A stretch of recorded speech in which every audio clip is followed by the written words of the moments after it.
what we have since 2012 is random weirdos on the internet selected by algorithm for their emotional extremity. And so kids are spending, 5, some are spending 10. Half of our kids say they're online almost constantly. So even if you think that they're talking to you, they're not really present. They're actually thinking about what's going on online. So you have kids who are going through this entire critical period being socialized by random weirdos.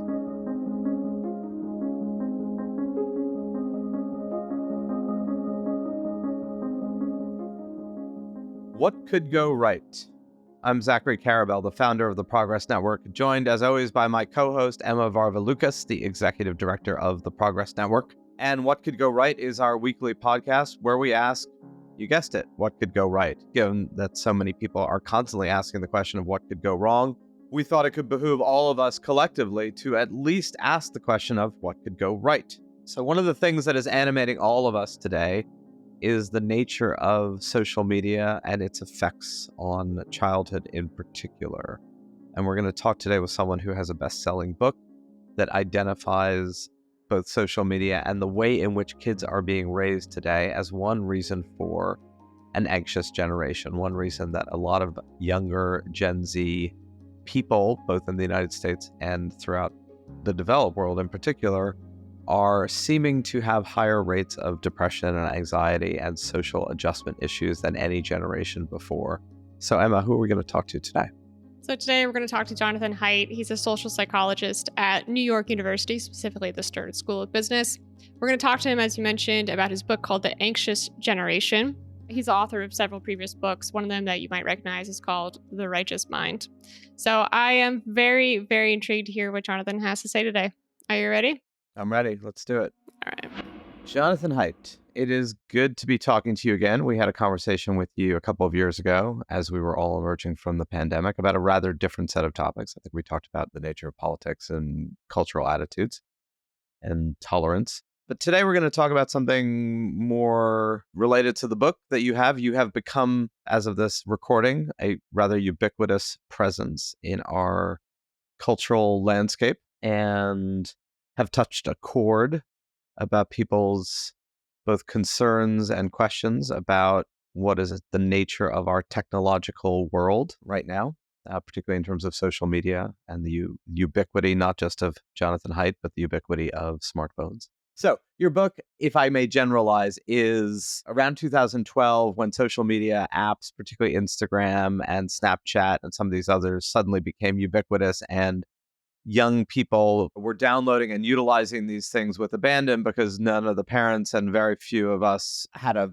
strong sense of what the ultimate outcome was going to be. And you began to notice late 2000 and teens that there seemed to be a massive uptick, not just amongst your own students, but generalizably more depression, more anxiety, more suicide. You came to the conclusion and have now concluded in this book, The Anxious Generation, that it's not correlative, it's causative. Yep. And that this is true not just in the United States, but in Europe. You sort of normalized you can't just say this is a cultural thing. You can't just say it's the Great Recession, and that converges with a parenting trend of the past 20 years, which is overprotective, helicoptery, over-present, and the result is to create coddled kids who are then denied a physical-based childhood, play and talk and et cetera, thrust into essentially a virtual childhood where all the social interactions or the predominance of social interactions are through these apps and media. You got it. That's a very good summary of what the book argues. No notes. That's a good grade. Thank you all for listening today. I hope you got the book. I'm going to zoom in on, what Zachary said about, you shunting aside the counter arguments that this is correlative and not causative. And I would like to dive deeper into that, because how do we know that it's social media and not like any number of other factors that have gone on these days? Sure. Well, so first of all, I entered this debate heavily in 2019. I mentioned it in the Coddling the American Mind, which Greg Lukianoff and I wrote in 2017 into 2018. So we mentioned this possibility in the book that basically social media and smartphones are what caused students who arrived on campus around 2014, 2015 were very different from students before. They were much more fragile. They were much more easily harmed by words, even words that were not directed at them. So something was very different. And we thought at the time those were millennials. We all thought that students were millennials. But now we understand that Gen Z, there was a real change. If you were born after 1995, You're just substantially different psychologically. On average, of course, there's many exceptions, but you're different than, say, an older sister who is 3 years older, who is a millennial. At first, we didn't know what was causing it, and a lot of the evidence was just correlational. All along, there have been studies that heavy users of social media are more mentally ill than those that are not. And then people say, oh, well, that's reverse correlation. Maybe it's just that anxious people spend a lot of time. They're more likely to seek out social media. And that could be. And if all we had was correlational data, then we'd say, gosh, we just don't know. And then we would try to track down, well, what are the alternatives? And I've tried to track down all the alternatives, and none of them can explain why it happened at the same time in the same way in so many countries, right around 2012, 2013. So we'll come back to that. But your question was about causation. In the social sciences, our bread and butter is, how do we look out at a messy world composed of people, not composed of planets or rocks or things that sit there and let you study them, but composed of people who are complicated and they co-create meanings and cultures and interpretation. It's really, social science is much harder than rocket science. Rocket science, you can calculate exactly, where you want the rocket to go, but social science is much harder. And the central question for us is causality. How do we know that X causes Y? And in the social world, you rarely have X causes Y, end of story. It's always multiple causation. But sometimes there is one big one. For example, leaded gas. When leaded gas was heavily used, it caused brain damage and it caused a drop in IQ and a rise in crime. I mean, lead poisoning was, especially in the United States, one big factor that had many, many neurological and developmental effects. The evidence that I've been collecting, and I've been collecting a lot of studies, people accuse me of cherry picking, but I'm the only one who picks all the cherries from the tree. I say, let's find all the studies on every side. Let's find all the correlational studies, the longitudinal studies, the experimental studies, the quasi-experimental studies. Let's find the direct testimony. What do kids say when you survey them? So I've collected all of these in giant Google Docs. I have then summarized them in multiple Substack posts. And so it's a little irritating that there are 3 or 4 major critics. They keep saying, I have no evidence. And and they keep saying, I don't know the difference between correlation and causation. I'm mistaking correlation for causation. So it's just kind of irritating because it's like, as though they haven't read my book or my work. In the book, I have a whole long section on the difference between causation and correlation, how we know that it's causation. I have so many Substack posts. So, my critics, it's fine if they want to say, okay, he presents a lot of evidence for causation, but we're not persuaded, and here's why. That would be a normal, fine scientific debate. But for them to repeatedly say that I don't have any evidence is just untrue. It's a falsehood that keeps being spread around. And then journalists sometimes repeat it. And it's frustrating because I don't know what else I can do. Jump up and down and say, here, look at these 5 websites. I've been laying out the evidence since 2019. For anyone who's read the book, and I've certainly read most of it, if not all of it, that you are totally legit in saying that you have provided substantial statistical quantitative evidence of causation. I think the cross-cultural stuff is very powerful in particular, right? Because it filters out this is just Americans being discontent or et cetera. So let us stipulate for the purposes of this conversation that the evidence of causation is fairly substantial in the book. I'd like to maybe widen the aperture for a moment and maybe pick up some of what another Progress Network member, Tyler Cowan, and you had, I think, a conversation on. Oh, yeah, that was a fun conversation. If you had looked at responses to new technologies, printing press, telegraph, telephone, radio, television, early years of the internet, social media, and now AI, let's just say, throw that in there, and you took out the specificity of each one of those innovations, you have an extraordinarily similar set of mantras about the rise of new technologies. This is ruin, and a lot of it focuses on the young. That's right. Yes, Socrates thought that writing would ruin their memories. Yes, no, that's right. The response is very, very similar across the ages. That's true. So what do you make of that, first of all? Yeah. As a kind of a stepping back from the moment. Yeah, no, so I acknowledge that this looks like a moral panic. And actually, it is a moral panic in that I'm saying something very serious is happening. So the question is it a groundless moral panic, like some of the ones you mentioned? Or is it actually a terrible thing that's happening? And Jean Twenge was one of the first to ring the alarm. Jean Twenge and I, are we alarm ringers or are we alarmists? And I grant that, and most of my critics are people who have been studying technology for a while. And so they say, we've seen this before with violent video games. We've seen this before with comic books. So that's a perfectly reasonable hypothesis. And then it's up to me to show that, no, this time actually is different. And here are just two of the differences. One major, major difference is that the dynamics of past moral panics is very dependent on sensationalist news media accounts. So a kid read a comic book and then he axe murdered his mother. And maybe it happened, maybe it didn't. Probably it never happened. But the story gets spread around and people say, oh my God, we've got to ban comic books. That's not what's happening this time. This time, everyone has seen it. Everyone has seen it, if not in their own children, they've seen it in the children of someone they know. Daughters who are self-harming, boys and girls who are suicidal, a fragility of the anxiety. So when journalists interview me, they usually say, I've seen this in my own kids. So this is very unlike previous moral panics. This is not dependent on sensationalist news stories. Second, in all previous moral panics, if the grown-ups are saying, oh, comic books, they're destroying the kids are like, no, leave us alone. We don't want you to take our comic books. But Gen Z, when you ask the question, if you say, how about if I take you off social media? They say, no, I can't go off social media because I'll be dead. Because their whole social life is now on social media. So they're terrified of being basically ostracized and put into Siberia, which is what happens if you take a child's phone away. They sometimes commit suicide, or at least they're at elevated risk of committing suicide because the parents don't understand you've now given them social death. But whenever you phrase the question to them, how about if everybody got off? So in one study that was done at the University of Chicago last fall, one of the questions to college students was, would you prefer that Instagram and TikTok were never invented? And the majority, and for TikTok, it was even the majority of regular users of TikTok, so 58%, said, I would rather that this was never invented. Over and over again, we find young people are saying, this is destroying our generation. This is ruining. This is making us anxious. You didn't find that with any of the previous moral panics. You didn't find young women in the 18th century saying, oh, please take away the novels. It's making me sexually desirous. This is really, really different. A new report reveals that students around the world are performing worse academically now than in any time this century. According to the study, test scores in science, reading, and math have plummeted since 2012. One possible factor contributing to the decline?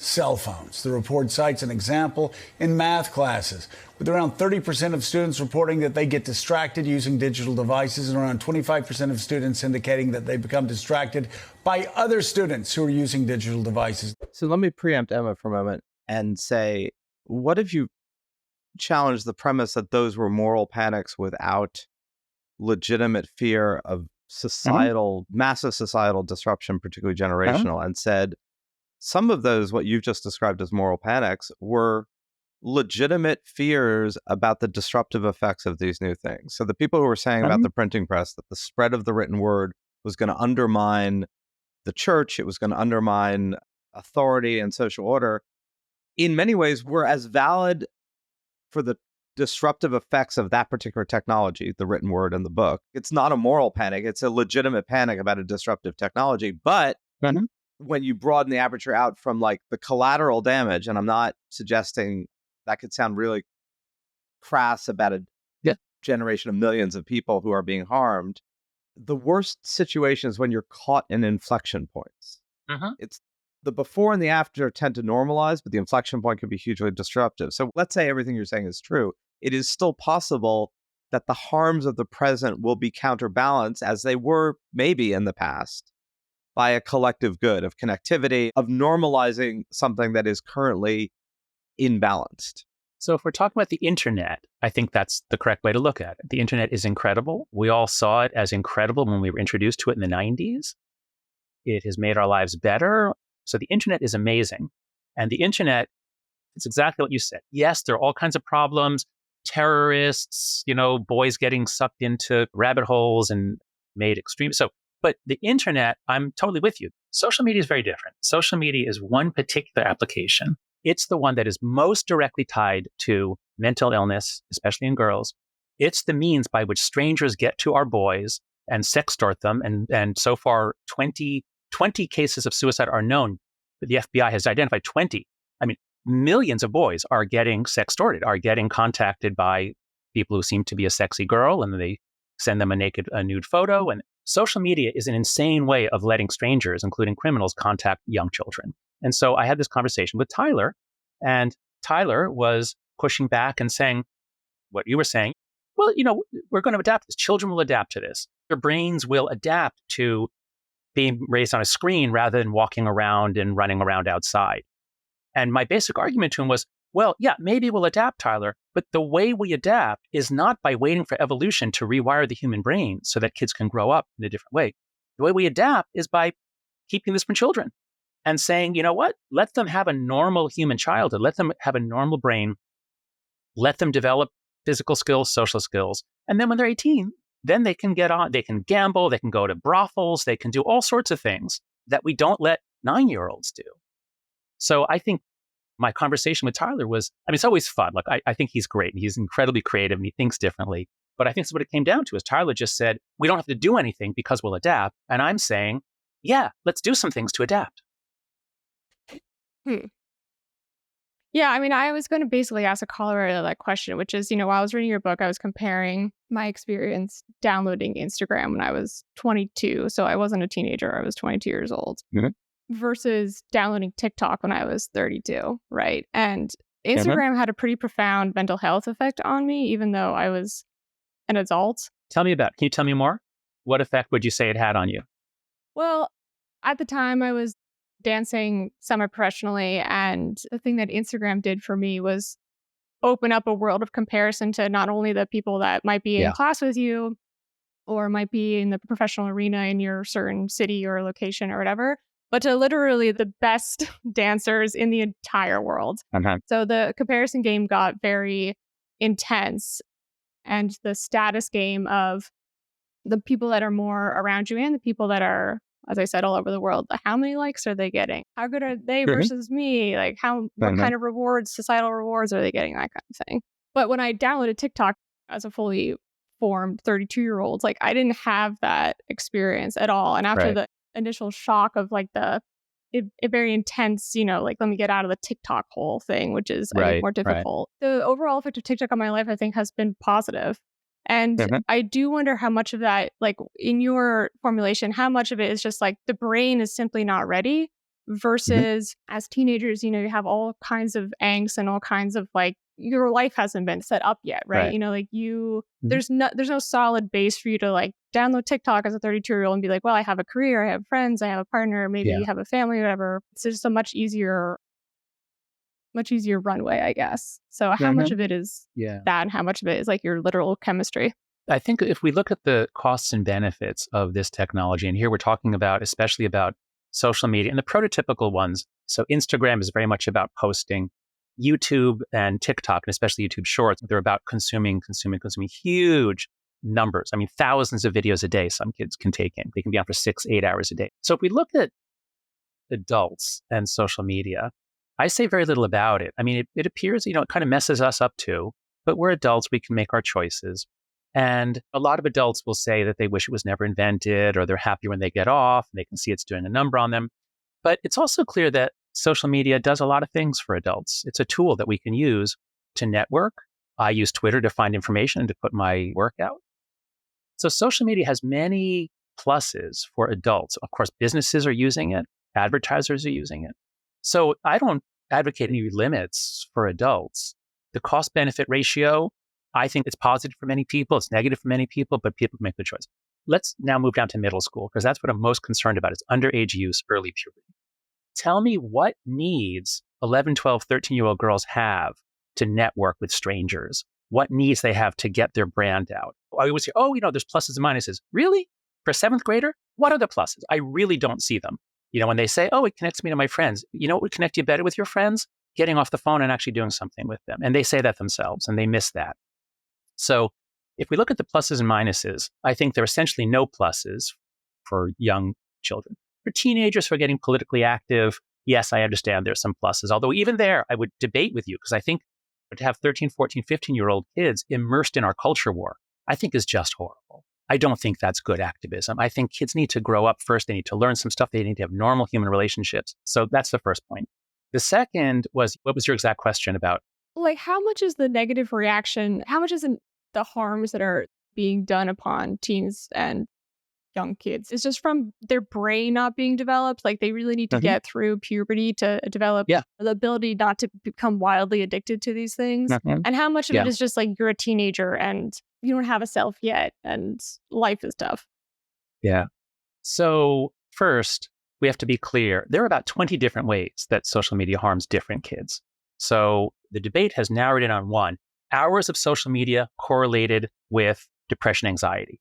It leaves out the bullying. It leaves out the loss of sleep. It leaves out the loss of exercise. It leaves out the sextortion. It leaves out seeing beheading videos and, feeling upset by that.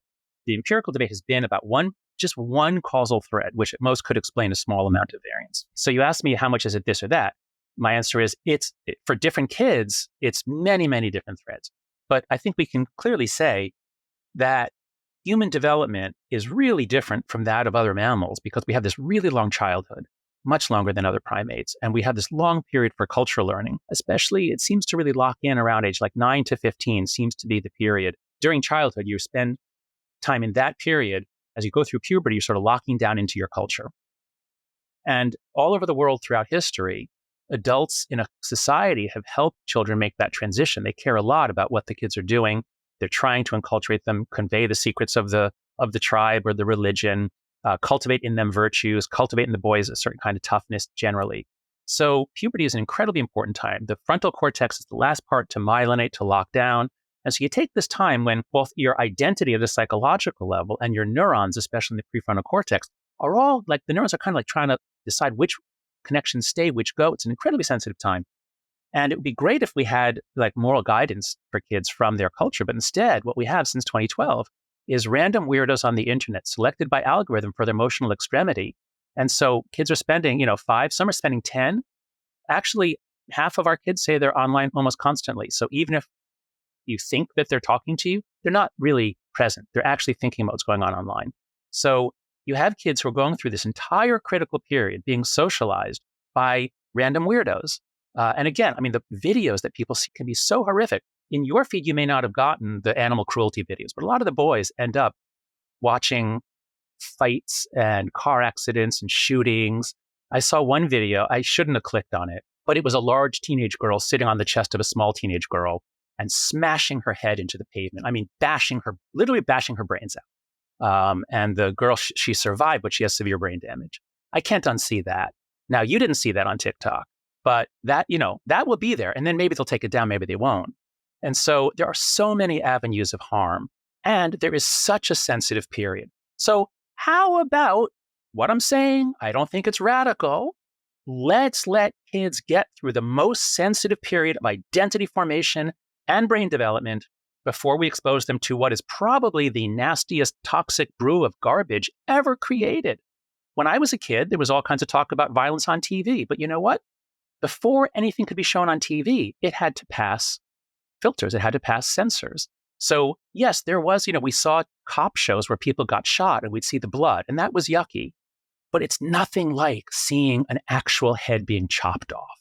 It's nothing like seeing an 11-year-old girl's brains bashed out on a playground. It's just crazy to me that we're like, oh, we can't let you outside. We can never, American parents I can't let you go to the next aisle in the supermarket because you might be abducted. But here, you can spend 9 hours a day watching kids' brains being bashed out. What do you say to that, both of you? Oh, I should say I'm not against you at all. I am actually 100%. But yeah, okay. Zachary was entering the boxing ring, but I'm really here just to cheerlead. So. Okay, thank you, Emma. Zachary, what do you say to that? I say that before some moment in the 20th century, most of human experience may not have been Hobbesian, as in nasty, brutish, and short, but it certainly was much more physically proximate to violence and death and... Right, as Steve Pinker has pointed out. I'm with you and Steve Pinker on that. And abuse. Mm-hmm. Now, the counter-argument to that is human beings were also lived in more brutal, callous societies where there was a casual indifference to any particular life. And to say that most of human history, people did in fact see heads chopped off, or they saw, wanton cruelty to animals or to the poor or to lepers or crucifixions. And those were not societies we would want to return to. So it's not, you could say it's not a good counter argument. In fact, it's part of the argument, which is the exposure to that potentially is part and parcel of a society that is in fact more indifferent to any one particular. Oh, that's a good argument. Thank you, Zach. I'm going to write that one down. So there you go. Yeah. But human beings also were able to transcend that and create things and move on. So I do think there is I'm not sure you can have it both ways, which is the more that people are in the world, in theory at least, the more they should encounter all of what the world has to offer, including some of the ugliness. I mean, I think one of the advantages of growing up in a place like New York City, where I did and my kids did, is that you are in fact less insulated. You do get exposed to more of like what it is to be a human in a less coddled way. That you've talked about the coddling, and a lot of that's also you don't take cars everywhere. You have to encounter people physically, right? You can't just go from your house to your car, from your car to a place, and you can kind of manage to hermetically travel through life. And the other thing I would say, so I have an 18 and a 21-year-old, two sons, who would agree with everything you're saying and probably be even more radical in their solutions, right? They wouldn't even allow the smartphones at 12. I mean, I think you have a certain breakpoints. But then you have COVID, March of 2020. And there's a good year and a half where without these social media devices, this entire generation would not have been able to have a physical childhood because the adult world wouldn't let it. In the absence of some of these communication tools, they would have been almost completely isolated. So that's just not true. What I'm talking about here is not the internet. Nobody's saying they can't have the internet. What I'm saying is they should not have smartphones till they're 14, and they should not be able to have accounts on social media platforms till 16. And I've heard this all the time during COVID. Oh, thank God for social media. Kids would have been cut off. To which I'm like, yeah, can you imagine if during COVID, the only thing they could do is call other kids on the telephone or text them or FaceTime or Skype or play video games with them. Oh, and how would they find information? They could never find information. I mean, like kids in the 90s, LGBTQ kids in the 90s, they used the internet to find information, to find each other. You don't need social media platforms, which are driven by an advertising-based revenue model, which are designed to keep you on and stop you from doing anything else, which are indifferent to the strangers trying to sextort you or manipulate you. So I say, please distinguish between social media and the internet.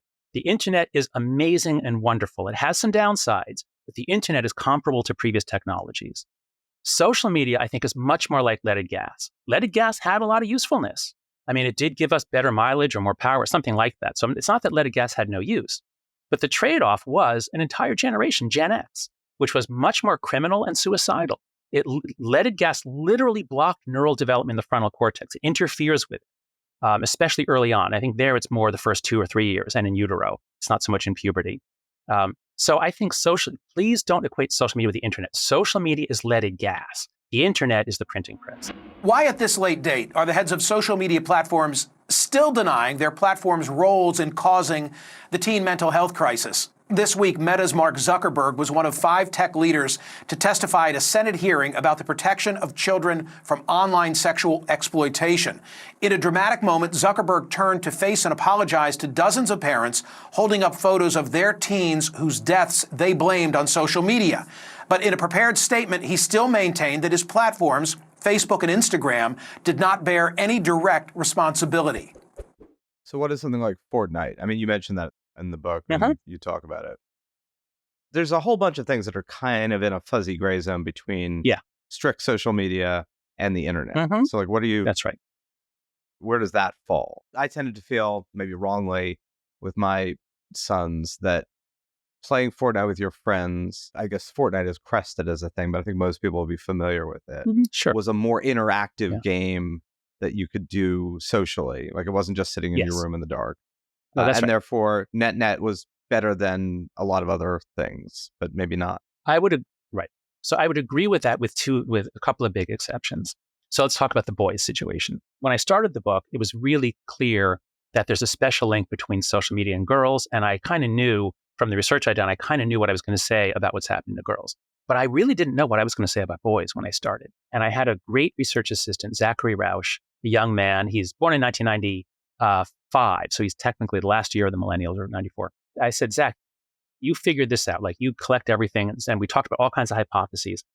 And he created these huge Google documents. If anybody wants to see our work, go to anxiousgeneration.com/reviews. We have all these Google Docs collecting all the evidence we can find on dating apps and gambling apps and all the things that boys and girls are doing. And what we found is that the research on video games is very mixed.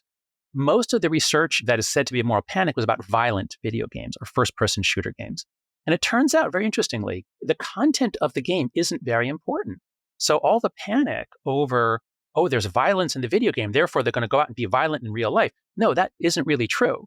And that's why many experts dismiss this as a moral panic. But when you look at heavy users of video games, when you look at the boys who are spending 6-8 hours a day on video games, they're always doing much worse than everyone else. And so video games, when I was young, Pong came out. I mean, they're amazing. I mean, it's so much fun. And those were so primitive. And the video games today are so incredible. My son plays Fortnite. I didn't let him on in 6th grade. We did let him on just before COVID, and I'm glad that we did. So video games are not harmful to most boys, but between 5 and 12%, depending on how you count it, end up addicted. There's a debate, is a behavioral addiction truly an addiction? As far as I can see, if gambling is an addiction, and it is agreed that it is, most people can go to a casino, but 5 or 10% of people will get addicted and will destroy their family's fortunes and will ruin their lives. So if gambling is an addiction, I think video games and social media can be an addiction. And so if you have this, imagine a toy that's the best toy ever invented for boys. I mean, they just love it. They will do it instead of everything else. And for most of them, it's good. And it brings them into contact with their friends. But, for 5 or 10%, it's going to ruin their lives. And it's going to block their sexual development. It's going to block their social skills. It's going to impede them for the rest of their lives. I mean, I think the pluses and minuses kind of, in that case, are on the minus side. So I'm not saying ban video games. I'm not saying keep boys off them. But I am saying in the book, parents need to be really careful about their sons playing 3 or 4 hours of video games a day. I think they shouldn't do that. 2 or 3 hours a day on the weekends, I think is great. Like, they are really fun. And if you're just doing it on the weekends, I don't think you're going to have real addiction problems. But if you're doing it every day, I mean, the degree to which this stimulates quick dopamine release, that's the key, where you can easily trigger fast dopamine release, then you're asking for addiction. Whereas in normal life, the way we evolved, you work hard for something, you climb the tree, you get the fruit, and then you bite into the fruit. Ah, that feels great. I'm going to climb more trees and get more fruit. That's slow dopamine. What video games have done is incredibly fast dopamine, and a lot of boys can't take it, especially during early puberty. Jonathan, How's that? what are your... Please, wait. I want to hear Zachary push back. Zachary, if you want to frame this as a battle between us, that'd be really fun. But if you want to also frame it just as counter the battle, okay. I think it's more like it's probing than a battle, because I'm not great. like Good. I'm not like totally in the other camp. I am in the okay.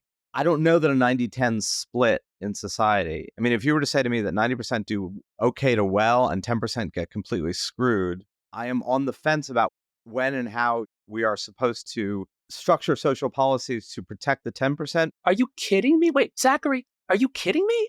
We're talking about children here. You're saying I'm aware, but if a product only harms severely 10% of the kids, how do we balance that? It depends on how severely. I mean, like, if it was killing them, I would certainly say absolutely not. Well, okay. So look, lawn darts were banned years ago. But, it's a game you throw it, it's a metal dart. I think one kid was killed. I don't know. It was almost nothing. That's too much. If it saves one life, it's worth it. No, that's not true. But the number of suicides, we're talking thousands of suicides. And that's just the ones that we know about. I mean, so many of them are unreported. And that's just in the US. So if we're talking, many thousands of suicides that would not have happened if the kids weren't suddenly shamed or bullied on social media. So we're not talking about saving a couple lives. We're talking about thousands of kids who are actually dead because of this. Now, that's less than 1%. It's much less than 1% of children die because of social media. So if that's all it was, if it was 1 in 1,000, let's suppose it was 1 in 1,000 kids are dead because of it, then what would you say?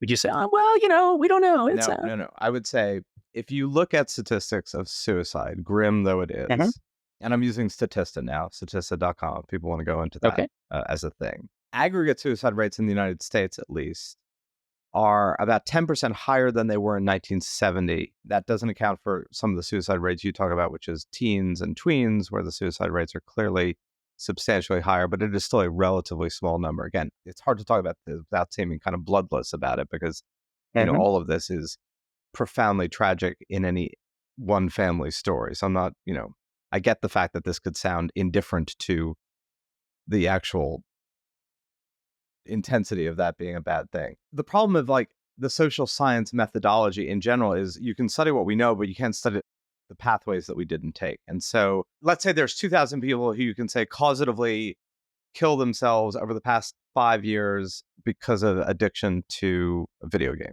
I'm just like stipulating, let's say that's a hypothesis. What you don't know, particularly with COVID, but also just with society, is how many people would equivalently have had depression, anxiety, disconnection without the connective tissue that some of these things provided in an alternate universe, because you don't get to play the tape. But you do get to say that suicide rates were really bad 50 years ago. They probably were a lot worse 50 years ago than we think because of the social stigma. That was Gen X. Yeah, we have a post on this. So this is another thing the skeptics have done. Zach and I were focused on anxiety, depression, and self-harm. That's a cluster of traits related to anxiety. They really travel together. We didn't talk about suicide very much early on, in part because suicide is not a direct readout of mental health. For men in particular, when men go bankrupt, they often kill themselves. There are a lot of reasons why people kill themselves. It doesn't necessarily mean that they were mentally ill. It doesn't necessarily mean that they have depression. It often means that they are shamed or humiliated, and it's an escape. And suicide is also, thankfully, very, very rare. So we didn't focus on suicide. And then some of the skeptics said, well, okay, you're talking about depression and anxiety, but that's all self-reported. Suicide, that's the only really hard metric. Like that's, is pretty accurately counted. So let's talk about suicide. Okay, so we went and we talked about suicide. And then they said, well, suicide is it's around where it was 30 years ago. So it's cyclical. Like, no, it's not cyclical. There was a thing called leaded gas. It raised the rates of suicide and criminality all over the English-speaking world. We have data on that. So you get a huge surge in the 70s and 80s from leaded gas. And then we banned leaded gas around 1980 plus or minus. And 15 to 17 years later, crime rates and suicide rates plummet everywhere. So there is a long-term historical decline in suicide, especially since around 2000, as the leaded gas stuff got it worked out. There's a long-term global decline in suicide. That's great. But guess what? When you zoom in, we're talking only developed countries, because that's a whole other story. The developing world is different. What Zach and I have done, we have a post here. I hope people will subscribe to my Substack, afterbabble.com. It's free, no paywall. We have a post there. Suicide rates are up for Gen Z across the Anglosphere, especially for girls. So sure, you can plot the long-term decline of suicide. That's great news all around the world for the last 20 or 30 years. But let's zoom in on teenagers, and let's zoom in on teen girls. What do you see? You see that starting in the early 2010s, they start going up. So in the societies we look at, we have data, we have all these graphs. You can find all the data. We've got links to all the sources. So yeah, fine, let's talk about suicide. Yes, it's declining around the world. Zoom in on teen girls, you see a different story.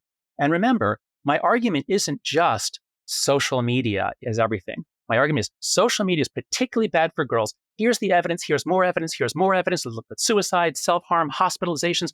I mean, I don't know what else I can do to make the link clear for social media and girls. But there's so much more to the book and the story. This isn't a book about social media. It's a book about the loss of the play-based childhood. Substituted in is the phone-based childhood. And this harms literally hundreds of millions of children in many different ways. And so you can't just say, oh, well, the link here is too small on this one link. Yeah, but there's 50 links. John, I have a question for you, but actually first I have a question for Zachary, which is, you're done. We're really flipping the script every which way on this episode. You're done raising your kids, so this point is kind of moot. But if you were to have a kid again now, right?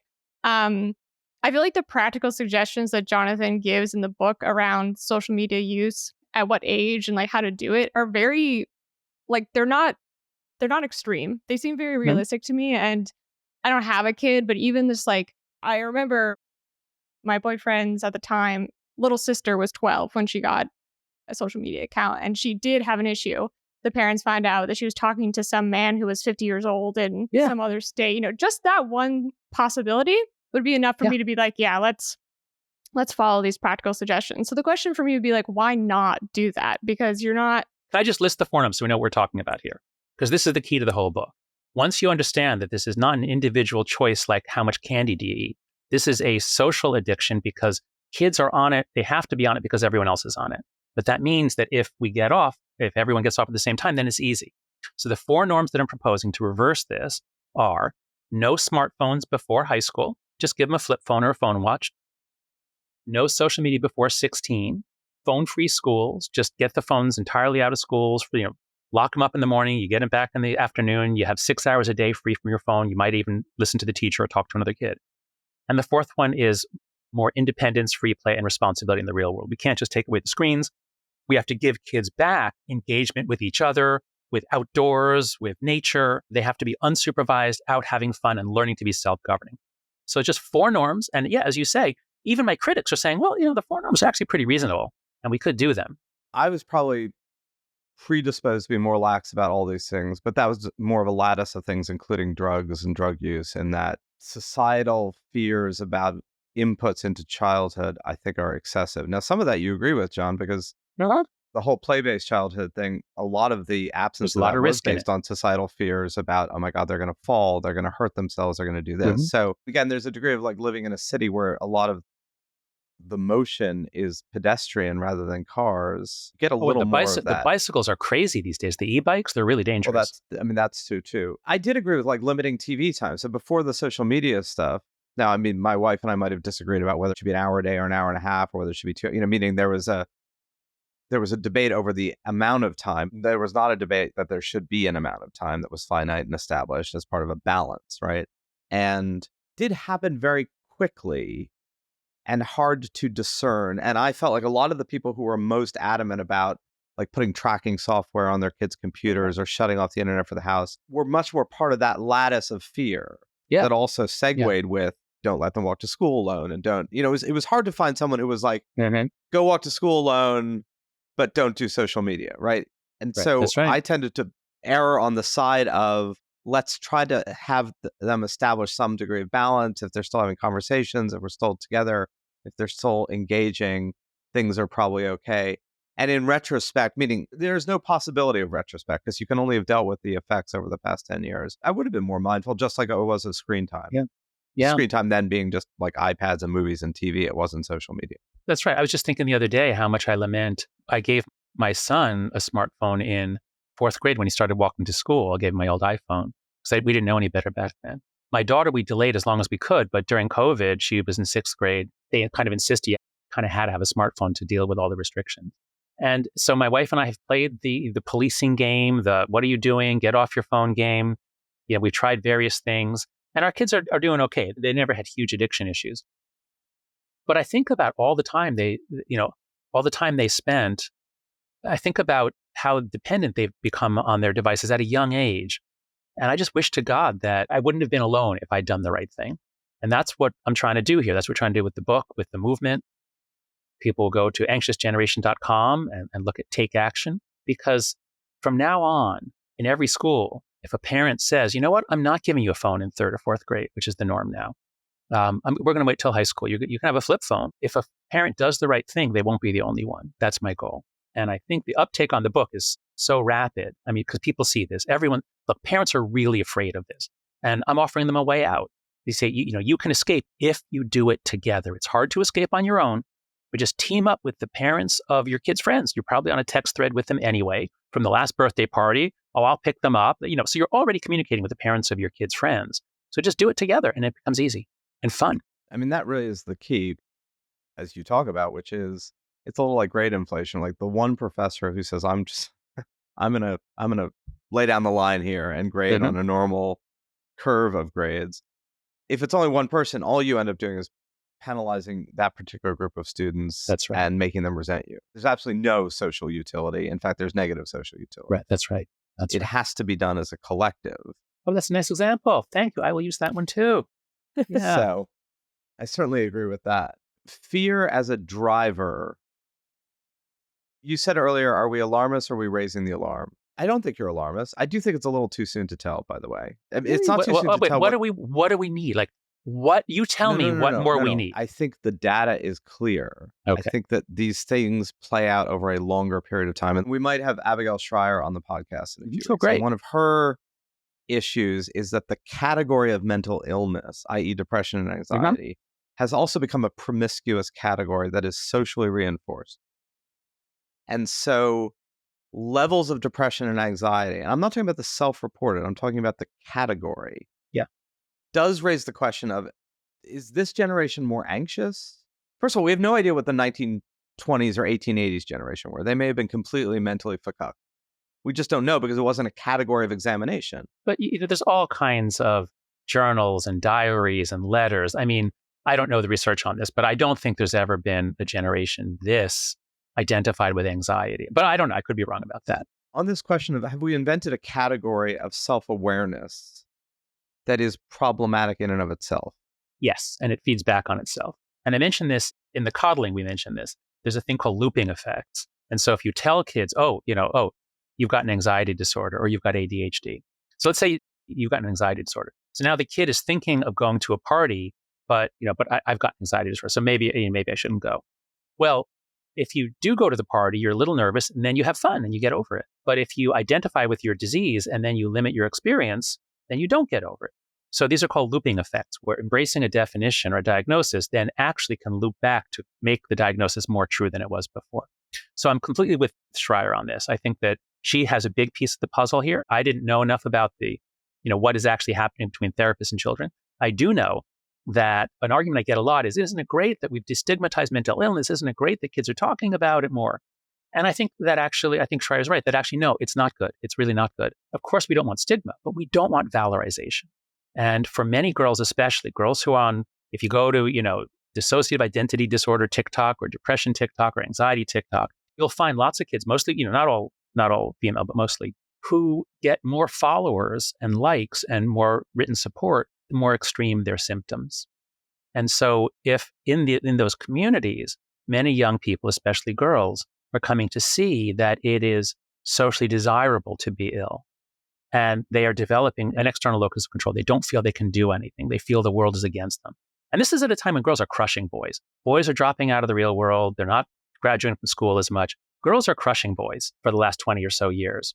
But girls suddenly feel as though they won't be allowed to succeed. Everything is sexist. Everything's oppression. I'm anxious. So I think that social media has made all the concerns that Schreier is talking about. Many of them predate social media, but I think social media has made them worse. Yeah, if I see one more person on Instagram that has ADHD now, I'm like, what? It's like your whole life. I've never known that. Anyway, last question for me, per the March of Time discussion we were having before. Do you think that Generation Z is going to be a lot better about all of these issues with their own kids because they are the first generation to have gone through this and they're like, we don't want to. Yeah. Now they've had personal experience. It's different when you have a parent that isn't actually on TikTok or really isn't on these platforms. They don't understand what's going on. Well, that's a good question. I don't know. If we look on the tech side, I think we'll probably see a split. I think many Gen Z parents will because of their own personal experience. But if the norms are still that you give your kid her own iPad, I just saw a shot. It's like a third of American kids have their own iPad by age 5 or 6, something like that. So we have to change the norms.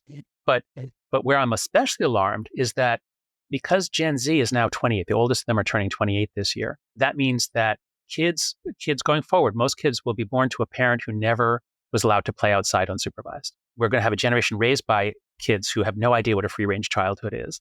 And I'm asking them to give their kids a free-range childhood.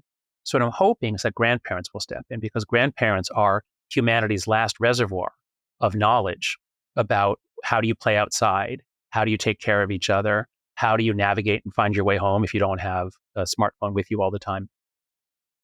So I'm hopeful that grandparents will really step up and help their Gen Z kids to raise the next generation with a more normal and humane childhood, which will allow them to have normal brain development, normal social skills, and then they can plunge their head into a toilet bowl for the rest of their lives at the age of 18. Well, Jonathan, I know we are at our time. I want to thank you for the conversation. It was illuminating for me, and I think for Emma, and I hope for our listeners. You've done a valuable service in trying to identify something that is core to our moment. It'll be interesting if you write a book about AI in 10 years. We try to figure out where the artificial intelligence part of all this plays into all of this, and that in a weird way, the movement of technology is so unbelievably hypercharged and rapid in our world that at the very moment you've identified a massive proximate problem of the past 10 years, we may be on the verge of an entirely new proximate problem for the next 10 years. Yeah. I just have a couple minutes. So I'll make one comment about AI. So humanity has a long history of developing tools, and we give some of these tools to our children. And our children now have calculators, and is this making them stupid? Well, we can argue about that. But something I've come to see is that the problem isn't giving our kids tools. The problem is giving our kids servants. When you have servants, and you see this in the accounts, Frederick Douglass has an incredible account of this in Narrative of the Life of a Slave, how he was given to a daughter of the slave owner. And she was so sweet and lovely at first. But once she had a slave, once she had a human being who was her servant, she became a monster. And he talks about the fatal poison of irresponsible power. Now, every kid, I haven't checked whether their age limit is probably not. Any kid can create an AI boyfriend or girlfriend. So you can now have a person that you can interact with. You can make them look however you want. You can change their personality. You can order them around. So, you can make them do all sorts of sexual things. Obviously, they're not physical yet, but they will be soon. They will be in sex dolls and robots. And so what will it be like when our kids have an infinite number of servants, when our kids are raised with an army of servants, not tools? It's fine with me if you want to use AI to draw something. But if you can say, hey, Bobby, my servant, my AI servant, take care of this thing for me. I have this thing to do, you do it. I don't think our kids should have servants. I think our kids need to learn how to do things themselves and how to use important tools, but I don't think they should have servants. That's going to really, really warp things. So that's why it's so urgent that we establish the principle now in 2024 that technologies that are good for adults are often terrible for children. And I think the case is very clear for social media. Let's at least agree on that. And then I think it'll be easier for us to see that giving our kids unlimited access to AI servants, boyfriends, girlfriends, friends, probably a horrible idea, and we should not do it. Maybe that'll be your next book, the AI part 2. Yeah, I hope not, but it may be. You're right. Anyway, thank you so much, John. Okay, Zachary and Emma, my pleasure. Thank you, John. Well, Emma, I mean, that's clearly one we could have gone on for another 2 hours and still felt like we hadn't scratched the surface. Look, I didn't think I was in total disagreement with him. I think, as we know from our conversations, my own bias is kind of against an alarmist sensibility. Now, he said, look, I'm not an alarmist, I'm ringing an alarm. And I think that's a totally valid point.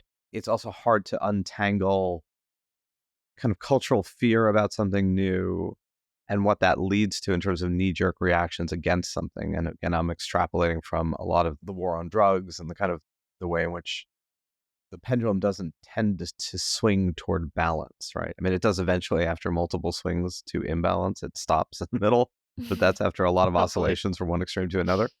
And I do get uncomfortable with a degree of alarmism, even if it's ringing an alarm, meaning the tonality of it. We talk a lot about this in the Progress Network of a sensibility of how do you deal with critical issues. Now, look, Jonathan is a really interesting guy and he's done fascinating research. He's more engaging in that he's not shrill, he's not hyperbolic, he does the work and he has a point of view. And I think that's incredibly valuable. And I think the book, as I said at the end, has done us a service of raising something of an issue and then what do we do about it? But it does feed into a kind of kind of social hysteria that I get uncomfortable with. Yeah, I guess what we didn't really parse out is the studies about the rates of rising depression and anxiety and stuff that are self-reported, like how much that ties into the issue that we brought up about people being overly self-aware of their mood disorders these days. And kind of like, is it really like across the board, like teenagers can't handle this? Or is it what we were discussing in the beginning where it's a small subsection that are like really seriously harmed? And like, but by and large, everybody is scraping by. Like that sense of like the absolute numbers of the thing, I don't have a clear picture of. And I think would help the kind of alarmist bell to sound perhaps less intensely.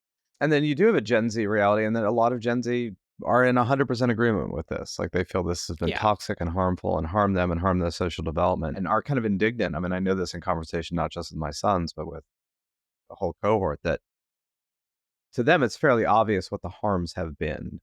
And I think that the issue is, of course, we're much more acutely aware of the harms than the benefits. And the harms are observable and the benefits are amorphous. And it's a little like the challenge of bad news travels quickly, good news travels slowly. Bad things happen in an instant, good things take a while. And it just raises this question of, we are acutely aware 10 years in of what the harms are.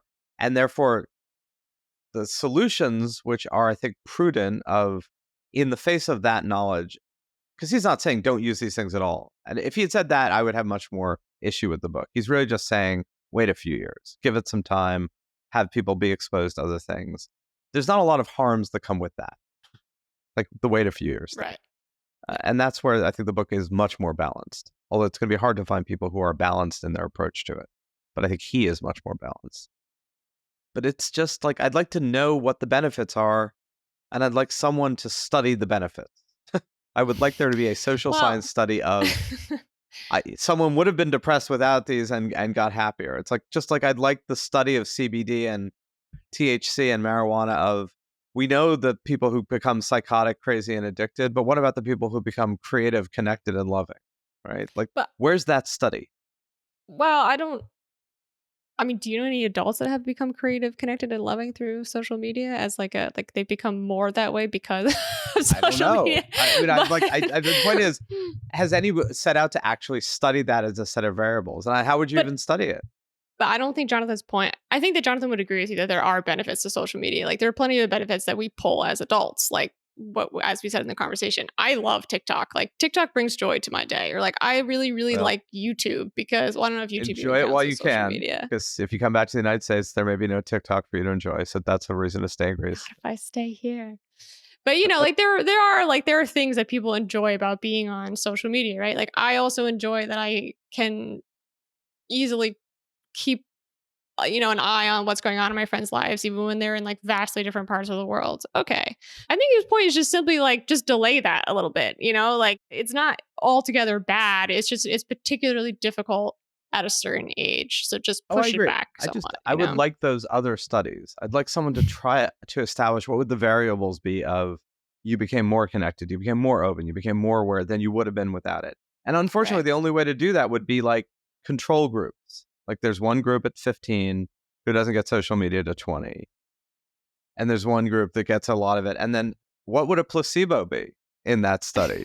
Yeah. Like, I understand what you're saying. There's a very small amount of data from Pew, like self-reporting about like teens' own views of social media. And like they do find like there's a lot of positive things about it, connection being one of them, as you mentioned. So there is some cherry picking. I mean, yeah, John does mention that data in his book, but does not like go into it very much. But there is at least some on the other side. But you're right that there's a dearth of it. It's right. not So a to be lot. fair, like, I'm not saying that he has in any way cherry picked the data. I'm saying there's a whole realm of statistical questions, and this is definitely true of drug use, that we simply have not asked and simply don't study. And it would be Mhm. really hard to study, given it's hard to have control groups of human beings. I know there are lots of social scientists out there saying, no, that's not true. We can do meta studies and lots of stuff. And yes, there are ways of getting at it. But I'm just talking about some ideal world where you could ask a different question and study the results differently. And most of the studies study harm, they don't study benefits of these things. Fair enough. I guess because it was Because beneficial. I mean, what were we to do with that? Just let things be, So there's no point. maybe. All right. We may have gotten off on a tangent here, but it's a What? tangent that I'm particularly interested in. Anyway, for those who are listening, it's a great book and it's a great argument to engage. And at the end, he made the point. We did focus hugely on social media in our conversation. A lot of his point is also the coddling part, meaning kids don't go to playgrounds, they don't go on play dates, they don't have a physical childhood, they have a virtual childhood, and that there's huge harms of that, particularly in conjunction with social media. I mean, it's not counterbalanced effectively by a physical childhood. And he's a huge advocate for that. And as he pointed out at the end, you can't understand his overall argument without that component of it. It's not Right. just what happens in social media land, it's what doesn't happen in physical land. Right. He wants us to be more like the parents on that Japanese TV show with like those really young toddlers, like 3, 4 years old, where they send them out for an errand.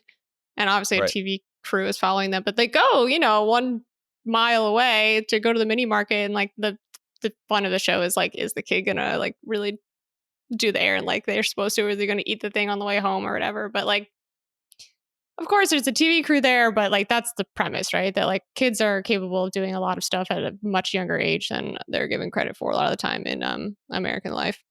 So go buy the book, Anxious Generation, Jonathan Haidt.